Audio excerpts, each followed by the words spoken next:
La fuente de la vida. Un viaje a través de los siglos y la historia de la humanidad.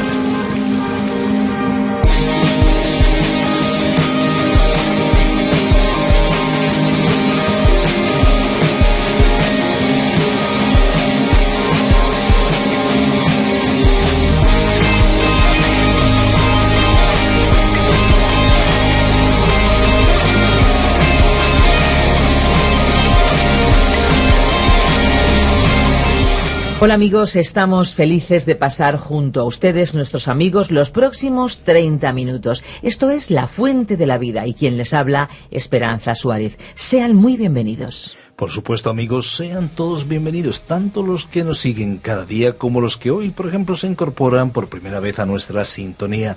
Les habla y les saluda Fernando Díaz Sarmiento.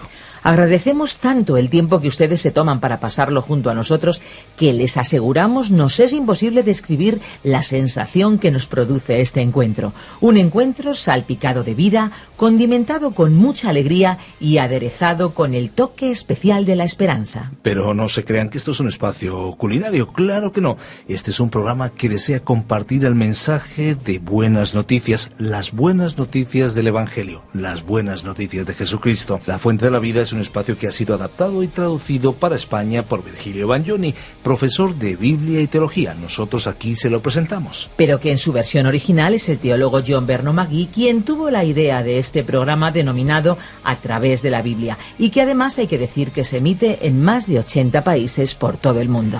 Parte de su éxito radica en ello. Tenemos, por cierto, a disposición de todos aquellos que lo deseen y lo soliciten los bosquejos y notas para que puedan seguir cada una de las lecciones y de los libros de la Biblia. Al finalizar nuestro espacio les daremos la dirección electrónica a la que pueden escribir y solicitarlo. Se lo enviaremos completamente gratis. Muy bien, pues ahora, si les parece, amigos, vamos a dar paso a la música. Tenemos una bonita canción preparada ya para ustedes.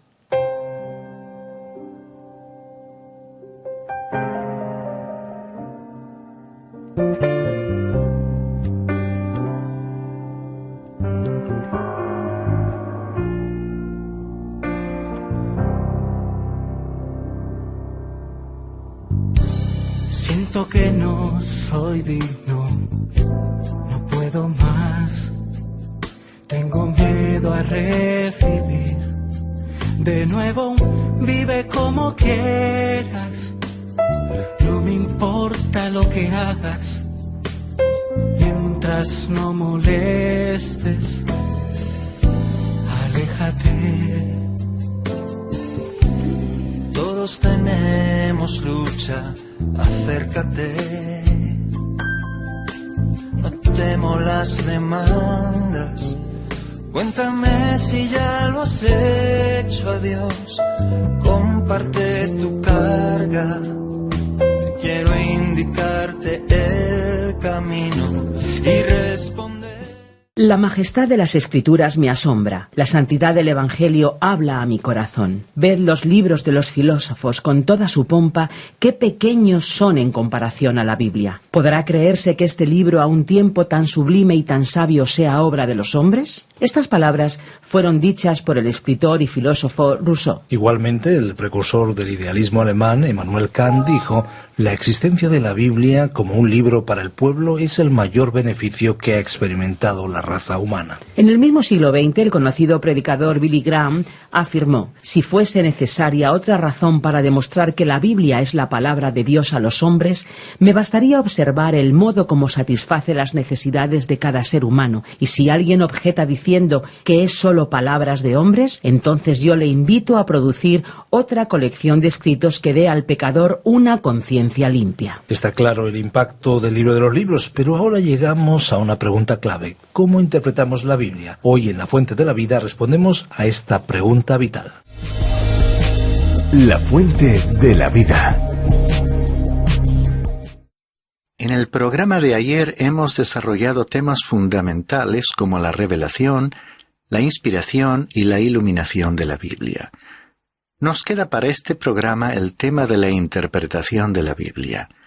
Además, comenzaremos con una breve lista de normas o indicaciones prácticas para aprovechar al máximo el estudio de las Sagradas Escrituras.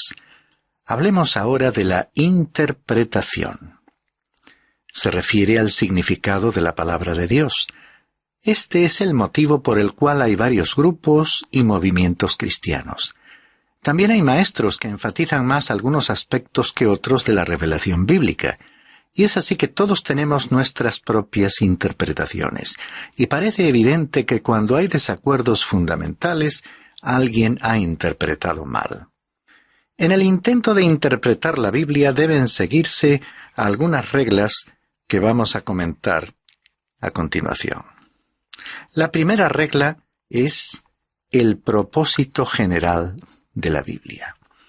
Debe considerarse en primer lugar, y esa es la razón por la que yo enseño toda la Biblia, porque creo que debes conocerla en su totalidad antes de llegar a una conclusión dogmática sobre un versículo de las Escrituras en particular. Es importante tener en cuenta a todos los versículos relacionados con un tema determinado. Segunda regla. ¿A quién se refiere la Escritura? Tomemos, por ejemplo, aquel pasaje bíblico del libro de Josué, el sucesor de Moisés, concretamente el libro de Josué, capítulo 1, versículo 2, en que Dios le dijo a Josué: «Ahora pues, levántate y pasa este Jordán». En un viaje a Israel, cuando me encontraba en aquellas tierras, crucé efectivamente el río Jordán. Pero no lo hice para cumplir lo que dicen las Escrituras bíblicas. No me dije a mí mismo: «Bueno, al fin he obedecido a Dios cruzando el Jordán». Siempre que leo ese versículo, comprendo que Dios le estaba hablando a Josué, aunque sé que en estas palabras hay una gran lección para mí. No todas las Escrituras se dirigen a mí, pero por otra parte todas las Escrituras sí son para mí. Esta es, pues, una buena regla para recordar. Tercera regla.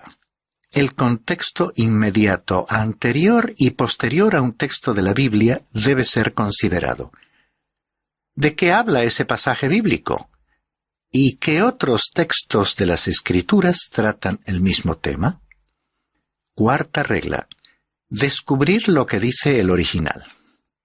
Si tú no lees hebreo o griego, debes procurar conseguir una traducción que sea lo más fiel posible al texto original. Aquellos que llevaron a cabo las primeras traducciones al idioma castellano creían que la Biblia era la palabra de Dios, y de acuerdo con esta creencia, trataron al texto con el máximo respeto. Cuando alguien traduce, debe extraer del idioma original el significado normal de las palabras y colocarlo en el otro idioma en términos o palabras comparables o equivalentes, incluso idénticas, si fuese posible. Lo que más tratan de lograr algunos traductores actuales es un lenguaje moderno, pero al hacerlo así, no debe perderse lo que el idioma original está expresando. Por todo ello, lo realmente importante en una traducción de la Biblia es si ésta reproduce fielmente las palabras exactas del texto original. Quinta regla. Interpretar la Biblia literalmente. El ya fallecido Dr. David Cooper lo expresó con indudable acierto cuando dijo: «Cuando el significado evidente de las Escrituras está de acuerdo con el sentido común, no busquéis ningún otro sentido. Por lo tanto, entended cada palabra de un pasaje determinado en su significado principal, normal, usual y literal, a menos que los datos del contexto inmediato, estudiados a la luz de otros pasajes relacionados y de verdades axiomáticas y fundamentales, indiquen que dicho pasaje debe interpretarse de otra manera». Resumiendo, en el curso de los 2 últimos programas hemos estado examinando algunos puntos importantes en relación con el texto bíblico. Estos fueron revelación, inspiración, iluminación e interpretación. En primer lugar, hemos considerado la revelación, porque Dios ha hablado, tomando así la iniciativa de comunicarse con nosotros. En segundo lugar, hemos pasado a exponer el tema de la inspiración, que tiene que ver con el modo en que Dios ha hablado y con la garantía que tenemos de que las Sagradas Escrituras son lo que Dios realmente nos quiso decir y comunicar. En tercer lugar, hemos tratado el asunto de la iluminación, que se refiere a cómo podemos tener una comprensión profunda y correcta de la Biblia, para lo cual resulta esencial la intervención y ayuda del Espíritu de Dios. En cuarto y último lugar, hemos desarrollado el tema de la interpretación, más concretamente, las reglas a seguir cuando leemos y estudiamos la Biblia para entender el significado del mensaje. Algunas indicaciones prácticas. Vamos ahora a enumerar algunas normas prácticas para que podamos hacer nuestra la experiencia del escritor del Salmo 119, 18, cuando dice: «Abre mis ojos y miraré las maravillas de tu ley». Te aseguro que si sigues estas instrucciones, recibirás bendiciones de Dios en tu corazón y en tu vida diaria. Son necesarias para un estudio fructífero de las Escrituras. A modo de ejemplo, observo que hoy en día incluso un frasco o una caja que contiene un medicamento, por muy sencillo o poco importante que sea, incluye un prospecto con instrucciones para su uso.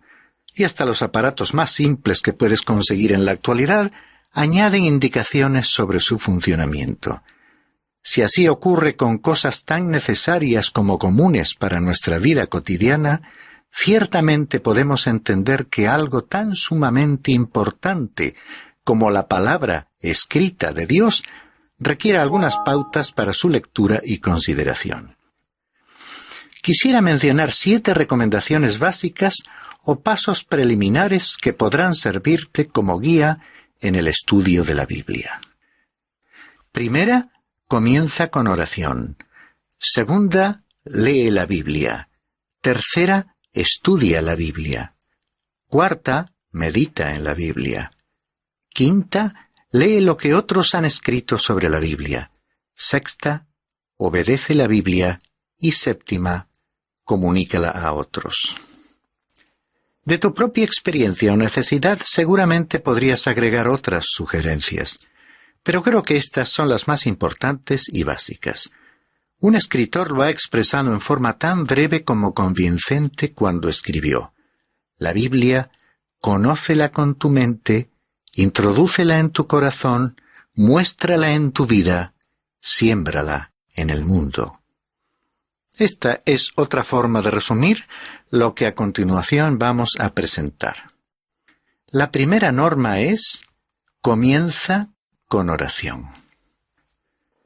Tal como vimos al tratar el tema de la iluminación, la Biblia difiere de otros libros en que sólo el Espíritu Santo puede abrir nuestra mente para comprenderla. Tú puedes leer un libro sobre filosofía que, al haber sido escrito por un ser humano, puede ser comprendido por otro. Lo mismo sucede con una obra sobre matemáticas o de cualquier tema. No existe ningún libro escrito por una persona que otra no pueda comprender o asimilar. Pero la Biblia es diferente, porque no puede ser entendida a menos que el Espíritu Santo sea el instructor, y Él quiere enseñarnos. La pura verdad es que el mismo Señor nos dijo: «Él os guiará a toda la verdad», dice Juan 16:13 en su Evangelio. La pura verdad es que el mismo Señor, hablando del Espíritu, nos dijo: «Él os guiará a toda la verdad». Estas palabras son del Evangelio de Juan, capítulo 16 y versículo 13. Cuando abrimos el libro de Dios, necesitamos comenzar con aquella oración del salmista que ya citamos al principio como un lema y como una aspiración. «Abre mis ojos y miraré las maravillas de tu ley», dice el Salmo 119, 18. Cuando el escritor se expresó de esta manera, estaba pensando en el sistema revelado a Moisés. Pero nosotros podemos ampliar esta oración para que incluya a todos los libros de la Biblia. Es así que hoy podemos orar: «Abre mis ojos y contemplaré las maravillas de tu palabra». Cuando el apóstol Pablo estaba orando por los creyentes de la ciudad de Éfeso, No oró por la salud de ellos, aunque puede haberlo hecho en otra oportunidad. Tampoco oró para que obtuviesen riquezas. Y yo no sé si alguna vez realmente oró en tal sentido. Pero la primera oración de Pablo por aquellos efesios quedó registrada en una breve carta en la que les escribió lo siguiente: Por esta causa también yo, habiendo oído de vuestra fe en el Señor Jesús y de vuestro amor para con todos los santos, no ceso de dar gracias por vosotros, haciendo memoria de vosotros en mis oraciones. Dice en Efesios 1, versículos 15 y 16. Ahora bien, ¿cuál fue el motivo de la oración de Pablo? Él lo expresó así, y la cita es de Efesios 1, versículos 17 y 18. Que el Dios de nuestro Señor Jesucristo, el Padre de gloria, os dé espíritu de sabiduría y de revelación en el conocimiento de Él, alumbrando los ojos de vuestro entendimiento, para que sepáis cuál es la esperanza a que Él os ha llamado, y cuáles las riquezas de la gloria de su herencia en los santos.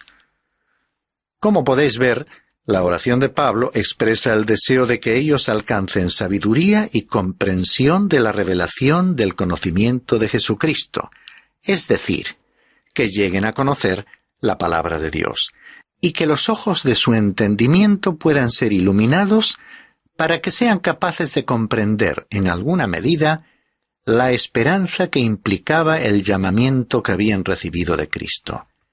Así que esta es la oración del apóstol. Y si alguien alguna vez orase por mí, esto es exactamente lo que yo desearía que esa persona pidiese a Dios por mí. Que mis ojos, más concretamente mis ojos espirituales, pudieran ser abiertos. Y a mí también me agradaría orar por vosotros de la misma manera. Creo que lo más importante en la hora actual, para ti y para mí, es conocer la voluntad de Dios. Y su voluntad está expresada en la palabra de Dios. Y no podemos conocer esa palabra de Dios a menos que el Espíritu de Dios sea nuestro Maestro. Esto es precisamente lo que Pablo dice a los creyentes de la ciudad de Corinto en su primera carta a ellos. En el capítulo 2, versículos 12 y 13 de la primera epístola. Y nosotros hemos recibido no el espíritu del mundo, sino el Espíritu que viene de Dios, para que conozcamos lo que Dios nos ha dado gratuitamente. De lo cual también hablamos, no con palabras enseñadas por sabiduría humana, sino con las enseñadas por el Espíritu, combinando pensamientos espirituales con palabras espirituales. El motivo por el cual hoy en día muchos no reciben nada de la Biblia es simplemente debido a que no están permitiendo que el Espíritu de Dios les enseñe. Por ello insisto en que la palabra de Dios es diferente a cualquier otro libro, porque frente a ella, el ser humano normal, por su propia naturaleza, no puede recibir su verdadero mensaje. Para este ser humano, dicho mensaje resulta ser como una tontería, como algo sin sentido. Dios nos ha concedido el Espíritu Santo para que podamos conocer esas verdades que Él nos entrega gratuitamente. Solo Él puede ser nuestro Maestro. Solamente Él puede tomar la palabra de Dios y transformarla en palabra real y viva para nosotros. Dios quiere comunicarse con nosotros por medio de su palabra escrita. Pero esta es un libro sobrenatural, y Él no se pondrá en comunicación con nosotros en el nivel natural por la sencilla razón de que sólo el Espíritu de Dios puede tomar las verdades de Cristo y revelárnoslas. Observa lo que dice este interesante versículo de las Escrituras. Se trata de 1 Corintios 2:11. Porque ¿quién de los hombres sabe las cosas del hombre, sino el espíritu del hombre que está en él? Así tampoco nadie conoció las cosas de Dios, sino el Espíritu de Dios. En una manera muy concisa y comprensible, estas palabras nos muestran el motivo por el que el Espíritu de Dios debe ser nuestro Maestro. Tú y yo, entre nosotros, nos entendemos, pero no podemos comprender a Dios. Sabemos que suele hablarse de una barrera generacional que hace problemática la comunicación entre las diversas generaciones. Pero aunque resulta difícil para una persona mayor y para un joven ver las cosas desde el mismo punto de vista, todos podemos comunicarnos unos con otros porque somos seres humanos. Es posible entendernos. Sin embargo, sinceramente, yo no entiendo a Dios, a menos que Él se me revele. Por ejemplo, yo solía preguntarme cómo se sentiría Él en un funeral. Bueno, entonces encuentro que el Señor Jesús estuvo en el entierro de su amigo Lázaro y observo que Él lloró. Esto me permite saber cómo siente Dios, y sé cómo siente Él con respecto a muchas cosas, porque el Espíritu de Dios me las ha revelado por medio de la palabra de Dios. Cuando era pastor de una iglesia en Nashville, en el estado norteamericano de Tennessee, me levanté en una luminosa mañana y miré por mi ventana. Durante toda la noche había caído una gran cantidad de nieve, cubriendo todo lo que fuese poco atractivo o imperfecto con un manto maravilloso. Me senté en mi despacho para contemplar mejor la escena, cuando vi que un anciano de mi iglesia, vecino mío, salió de su portal llevando 2 cubos para carbón llenos de cenizas con la intención de vaciarlos en el callejón. Le vi detenerse y mirar a todas partes y me sonreí, porque imaginaba cómo se sentía, como yo mismo me había sentido al contemplar toda esa nieve que había caído durante la noche. Pero cuando él comenzó a descender por los escalones, resbaló. No queriendo que se desparramasen las cenizas, se aferró a los cubos y se dio un buen golpe contra uno de los escalones. No pude evitar reírme. Creo que aunque se hubiese fracturado el cuello, me hubiera reído igual. Entonces observé que miró a su alrededor y cuando pudo comprobar que nadie le había visto, se levantó muy satisfecho y reanudó su marcha. Cuando se encontraba a mitad camino por la acera, presencié una actuación repetida, solo que esta vez llegó aún más lejos, cayendo a lo largo y ancho de la acera. Hasta me pareció que rebotó después del golpe. Esta vez miró realmente con gran atención a su alrededor, no queriendo que nadie hubiese visto lo que le había sucedido. Comprendí lo que sentía porque yo habría sentido lo mismo. Así que se levantó y después de mirar a todas partes prosiguió, vació los cubos y cuando llegó de regreso a la entrada de su casa volvió a mirar a su alrededor. Pero esta vez no creo que estuviese admirando la escena, sino más bien asegurándose de que nadie le había visto caer. Yo me callé el asunto hasta el domingo por la mañana. Cuando llegué a la iglesia me fui directamente hacia donde él estaba sentado, me incliné y le dije: «Por cierto que estuvo usted gracioso cuando estaba llevando las cenizas». Me miró asombrado y dijo: «¿Me vio usted?» Le respondí que sí. «Bueno», dijo, «pensé que nadie me había visto». Le respondí: «Ya lo pensé yo. Imaginé exactamente cómo se sentiría usted». Es así que en este incidente podemos ver que él tenía un espíritu humano igual que yo y fuimos capaces de entendernos el uno al otro. Pero, ¿quién puede entender a Dios? El Espíritu de Dios. Y esa es la razón por la cual el Espíritu Santo nos enseña comparando cosas espirituales con otras también espirituales. Puede ser que sepas que Renan, el escéptico francés, atacó a la palabra de Dios. Sin embargo, escribió una obra titulada Vida de Cristo. El libro está dividido en 2 partes. La primera es la sección histórica y la segunda la interpretación de la vida de Cristo. Por lo que a la primera parte se refiere, probablemente nunca haya nadie escrito una exposición más brillante de la vida de Cristo. Pero en la segunda parte, su interpretación es verdaderamente absurda. Un niño estudiante de la Biblia lo hubiera hecho mejor. ¿Y cómo se explica esa incongruencia entre ambas partes? Bien, el Espíritu de Dios no te enseñará historia ni te facilitará el conocimiento de hechos que tú puedas descubrir por ti mismo y que una mente inteligente puede desvelar. Pero la interpretación es un asunto completamente diferente. El Espíritu de Dios tiene que realizar la interpretación y sólo Él debe ser el maestro para guiarnos y conducirnos a toda la verdad. Debemos tener el Espíritu de Dios para abrir nuestros ojos y ser así capaces de ver. Y se nos dice que tenemos que pedir su ayuda. En el Evangelio según Juan nos dice el Señor Jesús: «Aún tengo muchas cosas que deciros, pero ahora no las podéis sobrellevar. Pero cuando venga el Espíritu de verdad, Él os guiará a toda la verdad. Porque no hablará por su propia cuenta, sino que hablará todo lo que oyere, y os hará saber las cosas que habrán de venir. Él me glorificará, porque tomará de lo mío y os lo hará saber. Todo lo que tiene el Padre es mío.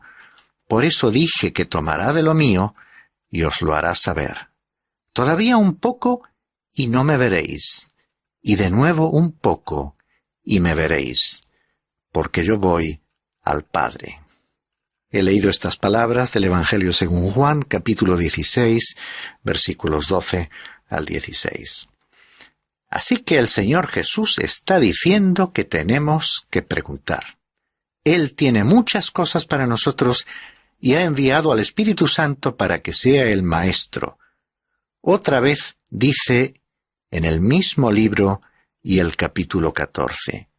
Mas el Consolador, el Espíritu Santo, a quien el Padre enviará en mi nombre, Él os enseñará y os recordará todo lo que os he dicho. Amigo mío, el Espíritu Santo es el Maestro, y Él debe ser el que nos conduce y guía a toda la verdad. Si alguna vez has aprendido algo a través de mi programa de estudio bíblico, no será porque este humilde predicador haya sido el Maestro, sino porque el Espíritu de Dios está revelándote la palabra de Dios.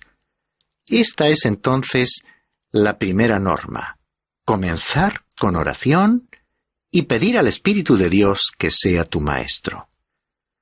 En este programa hemos tratado, pues, el tema de la interpretación. A continuación comenzamos con la primera de 7 normas o indicaciones prácticas. Esta primera sugerencia nos ha estimulado a comenzar con oración todo contacto con la palabra de Dios. En nuestro próximo programa proseguiremos con estas normas para aprovechar al máximo el estudio de la Biblia.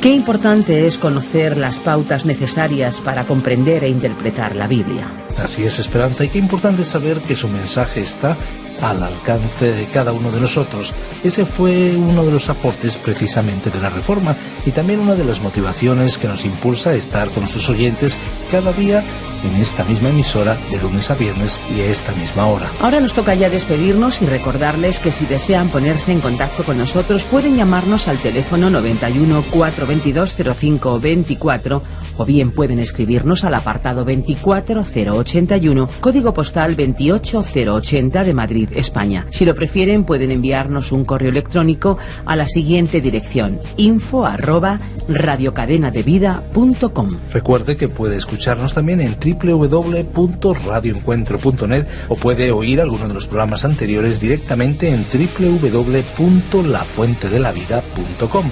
Gracias por acompañarnos en esta aventura y no olvide que hay una fuente de agua viva que nunca se agota. Beba de ella. Este ha sido un programa de Radio Transmundial producido por Radio Encuentro, Radio Cadena de Vida.